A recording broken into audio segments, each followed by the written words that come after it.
Les livres deutérocanoniques.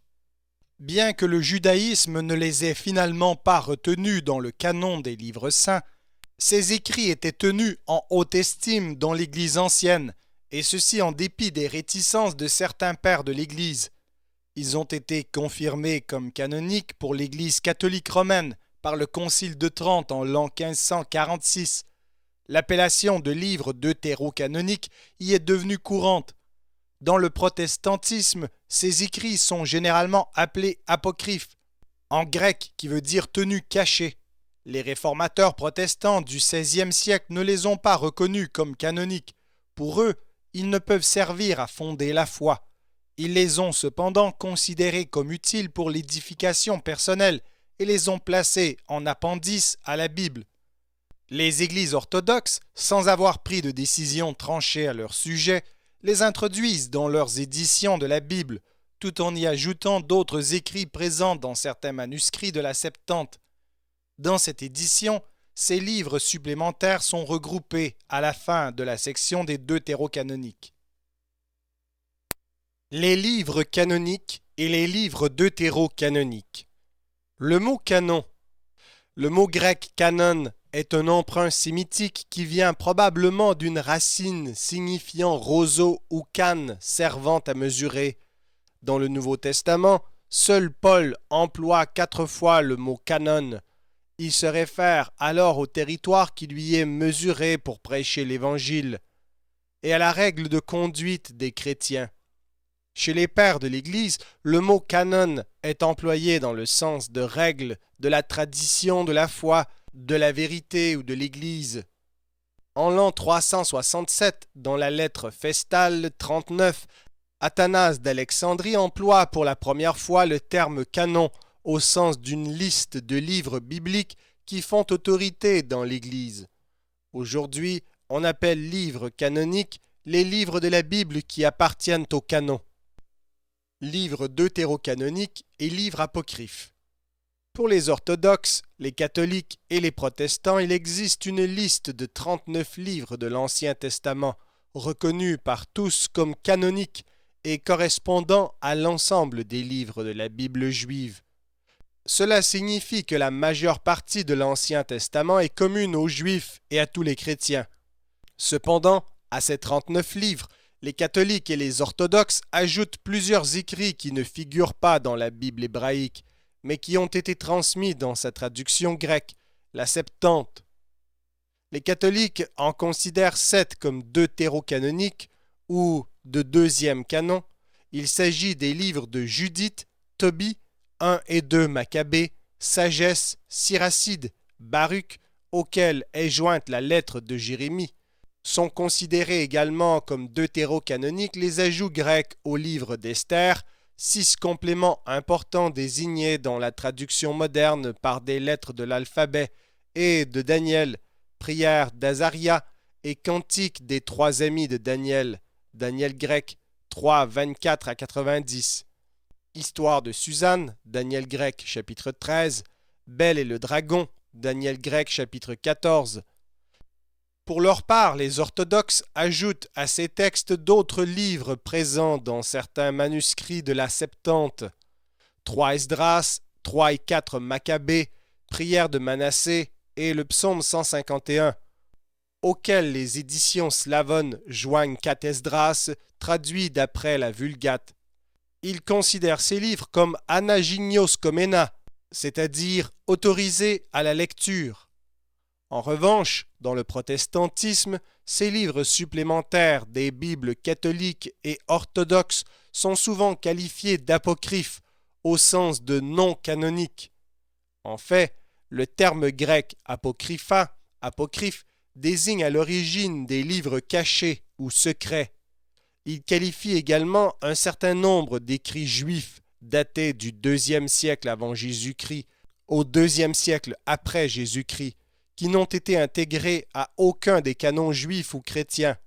Vie latine d'Adam et Ève, Testament de Moïse, etc. Considérés comme contenant des difficultés pour les non-initiés, ils étaient interdits à la lecture publique. C'est par analogie que le sens a été étendu à certains livres dont on a pensé qu'ils ne devaient pas faire partie du canon.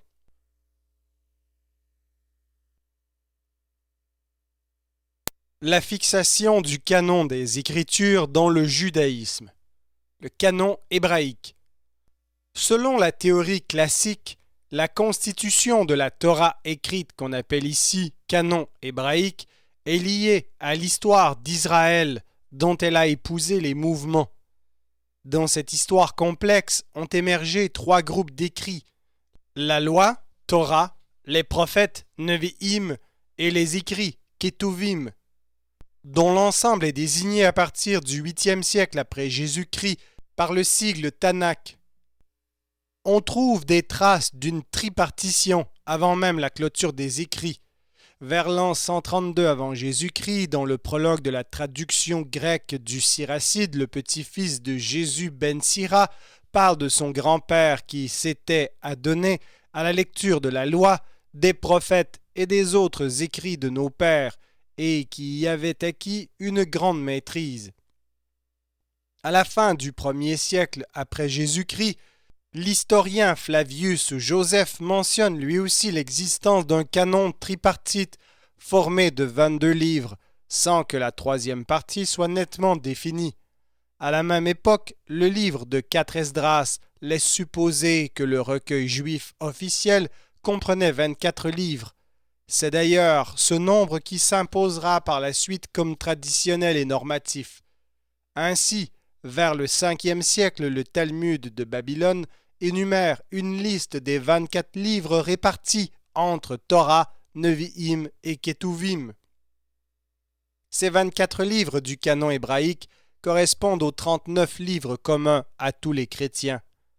La différence entre les deux nombres s'explique par le fait que plusieurs écrits distincts dans la Septante sont considérés comme un seul livre dans le canon hébraïque. 1 et 2 Samuel, 1 et 2 Rois, les 12 prophètes, Esdras, Néhémie, 1 et 2 Chroniques. L'assemblée de Jamnia. Après la destruction du temple de Jérusalem en l'an 70 après Jésus-Christ, une assemblée de sages, rabbins spécialistes de la Torah, s'est tenue à Jamnia. On a longtemps pensé qu'ils avaient fixé la liste des Ketuvim, rien n'est moins sûr, mais ils ont sans doute confirmé l'autorité de certains livres contestés comme Coëlette, Ecclésiaste ou le Cantique des Cantiques. Certains savants pensent que les livres en discussion à Jamnia faisaient partie d'une collection déjà close depuis le 2e siècle avant Jésus-Christ. Pour d'autres, l'assemblée de Jamnia n'aurait rien à voir avec la clôture du canon hébraïque. Celle-ci n'aurait été décidée qu'au début du 3e siècle après Jésus-Christ.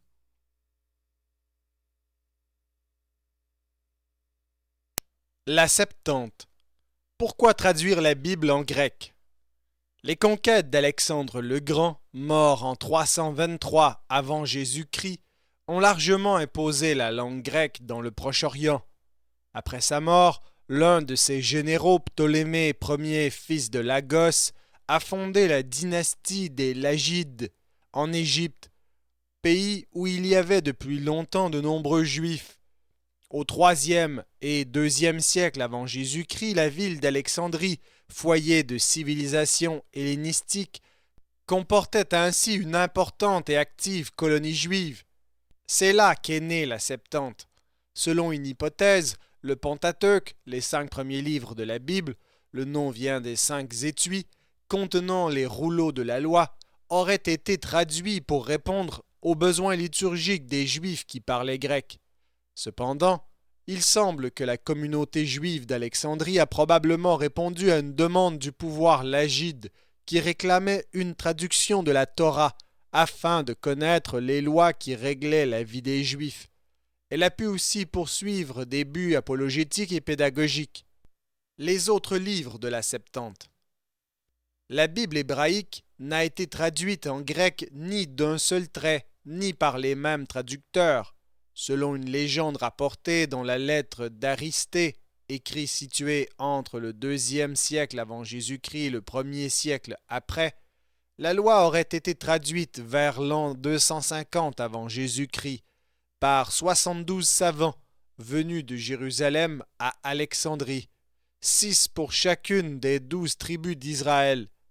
Selon d'autres traditions, le nombre des traducteurs était 70, d'où le nom de Septante.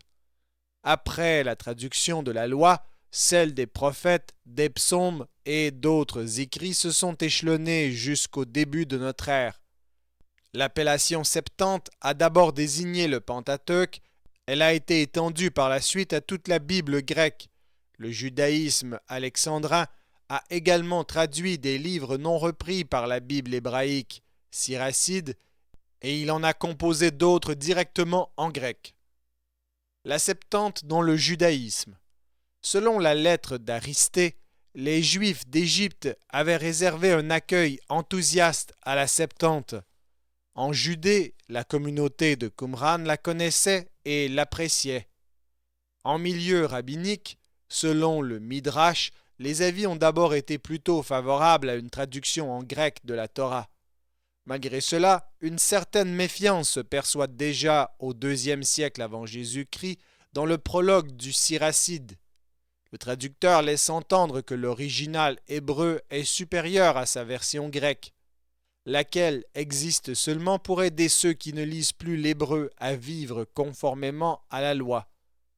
Puis, peu à peu, la Septante a été rejetée par les Juifs. Les raisons en sont diverses.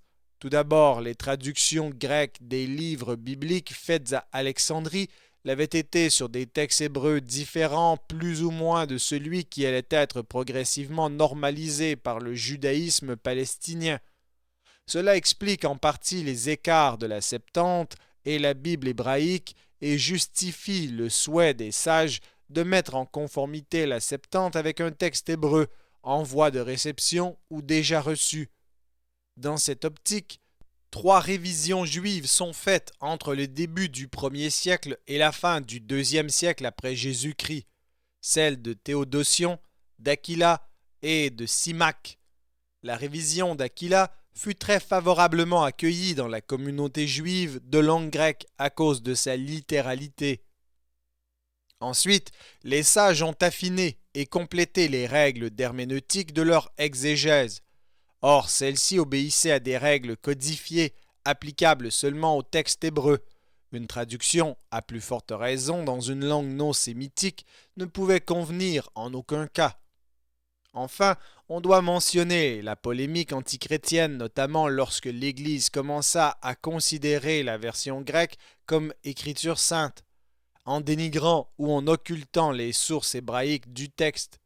Ainsi, au IIe siècle, au cœur de la controverse entre juifs et chrétiens, Justin l'apologète, mort vers l'an 155, a fait appel à un grand nombre de textes de la Septante. La Septante dans le christianisme. Dans les premiers siècles, les chrétiens, qui vivaient en majorité dans les pays de langue grecque, ont adopté la Septante comme texte de l'Ancien Testament, sans prendre de décision ni sur la liste des livres ni sur les détails de leur contenu. Seul texte lu et commenté aux catéchumènes et aux fidèles, elle était l'élément essentiel de la liturgie et de la prière. Les pères de l'Église la citaient constamment, n'hésitaient pas à la considérer comme écriture divinement inspirée. À partir du IIe ou IIIe siècle après Jésus-Christ et pendant tout le premier millénaire, c'est principalement sur la Septante que se sont faites la plupart des traductions de la Bible en latin, Vetus latina, en copte, en arménien, en géorgien, en éthiopien, en arabe. Les textes utilisés dans la liturgie des Melkites, Maronites, Nestoriens et Jacobites et en slavon. C'est le cas des révisions successives de versions syriaques Peshitta. Ces versions anciennes de la Bible comprenaient les livres deutérocanoniques et parfois certains apocryphes. C'est seulement vers 400 que Jérôme, partisan de la Veritas Hebraica, la vérité se trouve dans l'hébreu, a fondé sa traduction latine, appelée par la suite Vulgate, sur le texte hébreu. Le Moyen-Âge occidental a adopté peu à peu la Vulgate et l'a traduite dans les langues vernaculaires. Or, elle comportait nombre de deutérocanoniques, ainsi que certaines particularités de la Septante, tels que la Vierge d'Ésaïe 7,14. La réforme du XVIe siècle a marqué enfin une étape capitale. Les traductions protestantes de la Bible ont été effectuées sur les textes hébreux et non plus sur le latin. Au-delà de son usage dans les églises anciennes, la Septante a gardé jusqu'à ce jour dans les églises d'Orient la même importance biblique, liturgique et théologique. En grec ou en traduction, son texte est encore lu, psalmodié, commenté durant les offices liturgiques des églises orthodoxes orientales et de tradition byzantine. Le canon de l'Ancien Testament dans l'Église ancienne. Le canon chez les pères de l'Église. Après la période néo-testamentaire, les premiers pères, dits pères apostoliques, ont continué de citer en grec les livres retenus par les sages juifs ainsi que les deutérocanoniques transmis par la Septante. Plus tard, dans les débats apologétiques avec le judaïsme, la justification et la défense de la foi chrétienne se sont appuyés sur les livres bibliques dont le caractère révélé était évidemment pour tous les interlocuteurs, ce qui excluait les deutérocanoniques. Néanmoins, pour eux-mêmes, les chrétiens d'alors n'ont pas adopté pour autant le canon hébraïque et ils n'ont en rien limité leur propre collection de textes. À partir du Ve siècle apparut une nette distinction entre les livres canoniques et ceux qui ne l'étaient pas.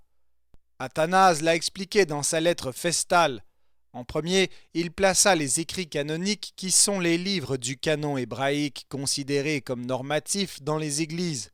Ensuite, il mentionna d'autres livres qui ne sont pas canonisés, mais que l'usage des pères a prescrit de lire, Sagesse, Siracide, Esther, Judith et Tobie. Enfin, il écarta les apocryphes, par exemple les livres d'Énoch, Ascension d'Ésaïe, Assomption de Moïse, qui pour lui sont des inventions d'hérétiques. Jérôme, l'auteur de la Vulgate, se fit le champion convaincu à la fois du texte original hébreu et du canon bref, ne traduisant qu'avec réticence certains deutérocanoniques grecs.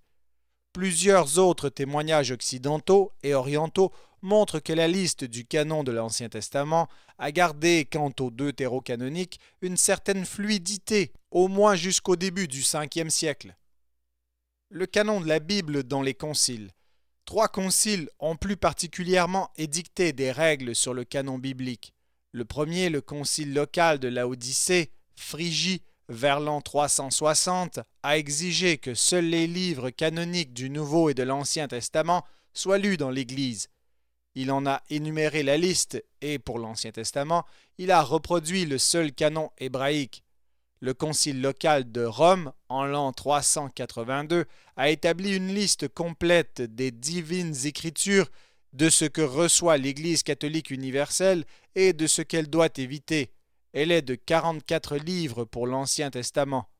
Enfin, le concile œcuménique de Constantinople, en l'an 692, appelé aussi deuxième concile in Trullo, a confirmé les listes admises par les conciles de Laodicée de l'an 360 et de Carthage de 397 et 418, par les constitutions apostoliques et par un grand nombre de pères, Athanase, Grégoire, de Naziance, etc.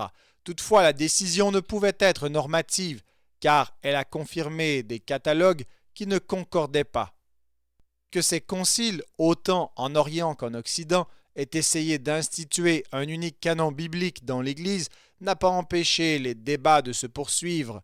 La plupart des décisions prises par les conciles sont restées le plus souvent limitées à leur zone d'influence. Le rôle des débats théologiques durant la Réforme et le Concile de Trente au XVIe siècle n'en a été que plus important. 3 canons bibliques. Le canon de l'Ancien Testament dans le protestantisme. C'est Luther qui a ouvert les discussions sur le canon. Dans sa traduction de la Bible en allemand en l'an 1534, il sort les livres deutérocanoniques de l'ordre traditionnel de la Vulgate et les place à la suite des 39 livres du canon hébraïque, les regroupant sous le nom d'apocryphes, c'est-à-dire livres non retenus comme sainte écriture, qui sont pourtant utiles et bons à lire. Il y ajouta la prière de Manassé. En pays germanophone, la Bible de Luther s'est imposée comme la référence de la Réforme. Les autres éditions protestantes, la Bible d'Olivetan, 1535, la Bible de Genève, 1546, préfacée par Calvin, avec leurs multiples rééditions, ont suivi la même disposition. Les dénommés apocryphes y sont imprimés en plus petits caractères et placés entre les deux testaments. Mais dès le milieu du XVIe siècle, diverses confessions, depuis celle de Zurich 1545 et La Rochelle 1559 jusqu'à celle de Westminster 1648, ont adopté une position plus radicale. Les apocryphes y sont soit partiellement acceptés, soit totalement rejetés. En 1826, le comité d'une branche de la Société biblique britannique et étrangère décida de ne plus publier les apocryphes. Cette décision s'est progressivement imposée aux autres sociétés et le rejet de ces livres s'est généralisé. La Société biblique protestante de Paris, fondée en 1818, résistera quelque temps en proposant au choix des Bibles avec ou sans apocryphes. De nos jours, les Bibles protestantes françaises ne les incluent pas. Ils sont néanmoins l'objet d'un certain intérêt de la part de protestants qui reconnaissent qu'ils véhiculent nombre d'informations sur le judaïsme du IIe et du Ier siècle avant Jésus-Christ, et qu'ils jettent un pont sur le fossé qui sépare les derniers textes de l'Ancien Testament de ceux du Nouveau Testament. Dans l'Église anglicane, la Bible autorisée par le roi Jacques Ier en l'an 611, la version King James, contenait les 7 deutérocanoniques catholiques et les ajouts grecs d'Esther et de Daniel, ainsi que 3 et 4 Esdras et la prière de Manassé. À partir du XVIIIe siècle, ils ont été situés entre les deux testaments. Dans le même temps, certaines Bibles anglicanes ont été éditées sans apocryphes pour en réduire le volume et le coût. Le canon de l'Ancien Testament dans l'Église catholique. En réponse aux protestants, l'Église catholique déclara le 8 avril 1546 dans le Decretum de Canonicis Scripturis du Concile de Trente de 1545 à 1563 qu'étaient canoniques dans leur totalité les livres qu'on trouve dans la vieille édition de la Vulgate latine, soit pour l'Ancien Testament, 46 livres, y compris Tobie, Judith, Sagesse, Siracide, Baruch, avec la lettre de Jérémie, 1 et 2 Maccabée, ainsi que les ajouts grecs d'Esther et de Daniel. La Vulgate fut ainsi reconnue comme texte de référence. Sans expliquer les raisons qui justifièrent de retenir tel ou tel livre, le Concile n'a pas nié cependant que leur histoire ou leur fonction ait été différente. Ainsi, en l'an 1566, le dominicain Sixte de Sienne proposa de distinguer entre les proto-canoniques, du grec protos premier, qui n'ont jamais éveillé de controverse dans l'Église catholique, et les deutérocanoniques, du grec deutéros deuxième, qui ne sont pas parvenus immédiatement à la connaissance de l'Église tout entière.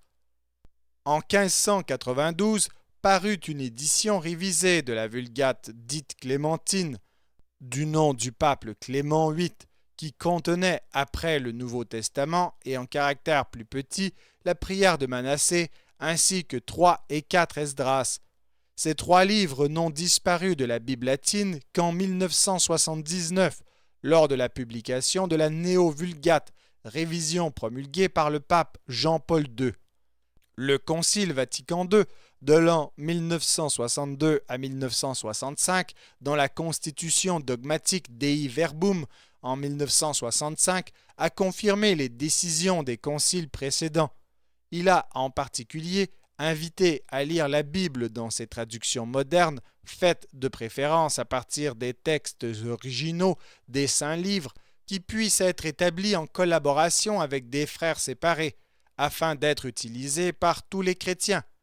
Cette ouverture œcuménique s'est concrétisée par des accords de coopération pour la traduction, signés en 1968 et actualisés en 1987 entre le Secrétariat pour l'unité des chrétiens et l'Alliance biblique universelle.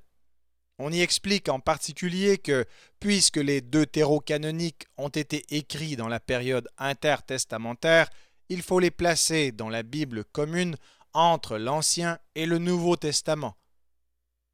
Le canon de l'Ancien Testament dans l'Église orthodoxe.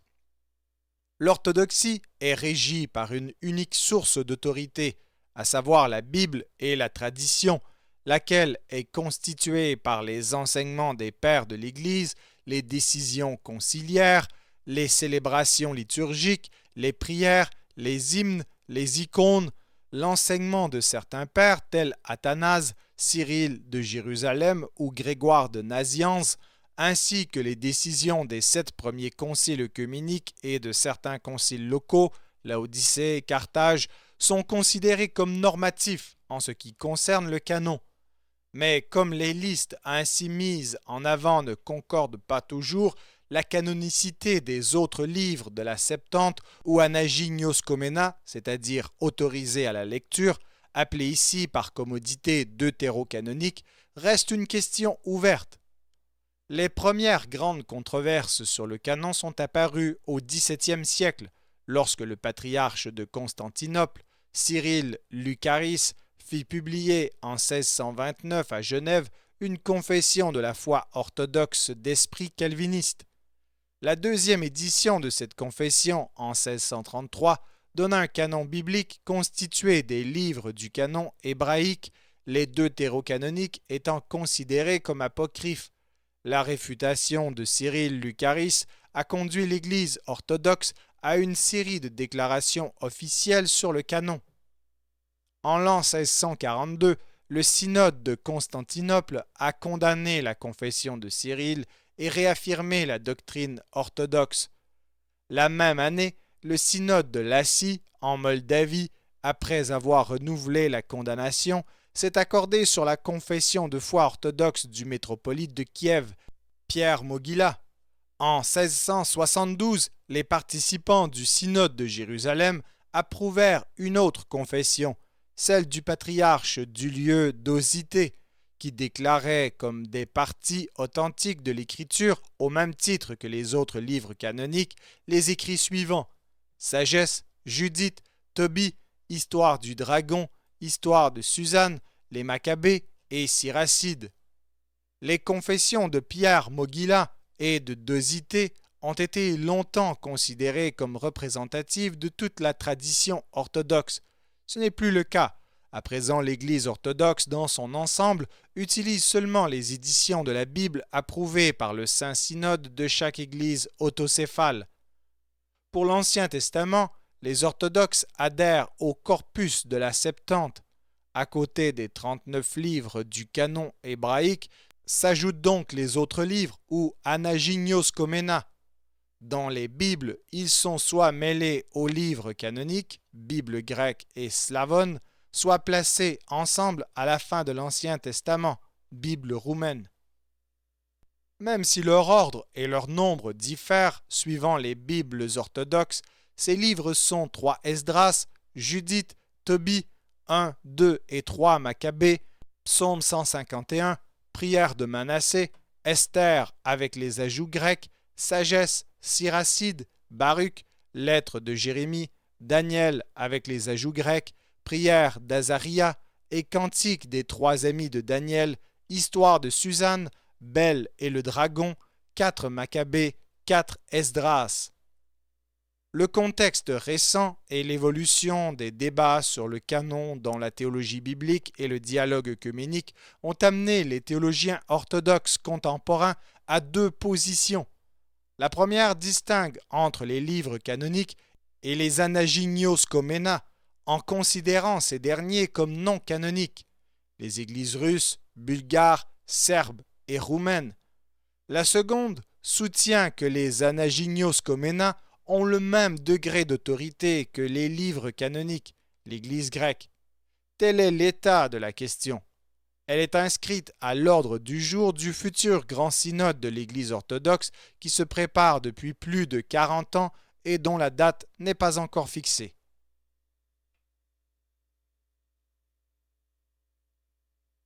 Traduire la Bible ensemble.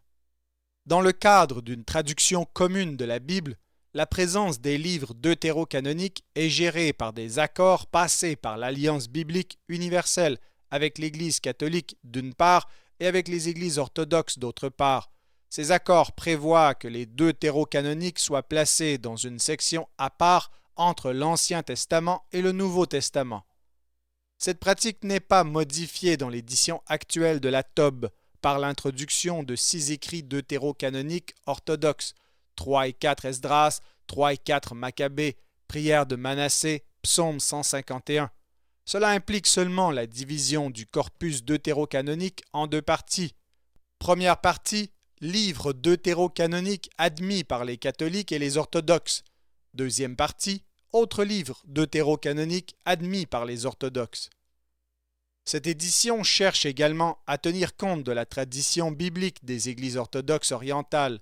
Généralement, ces 6 livres supplémentaires orthodoxes se retrouvent dans le canon ou les livres liturgiques des églises syriaques, arméniennes et éthiopiennes, mais les canons de ces Bibles sont aussi parfois plus riches et on y trouve, outre les deutérocanoniques catholiques et orthodoxes, des livres propres à chaque église.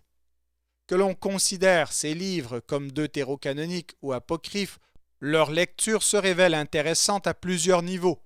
Concernant le judaïsme, il s'avère une source essentielle pour mieux connaître sa situation et ses caractéristiques en Palestine et en diaspora entre le IIe siècle avant Jésus-Christ et le IIe siècle après. Pour les personnes qui désirent comprendre le milieu dans lequel ont vécu et enseigné Jésus-Christ et ses disciples et dans lequel sont nées les traditions bibliques, ils éclairent bien des affirmations néo-testamentaires, par exemple sur la résurrection, la démonologie, etc. De plus, ils nous rappellent judicieusement que les Églises ont reçu les Écritures juives en tant qu'Ancien Testament sous leur forme grecque, la Septante.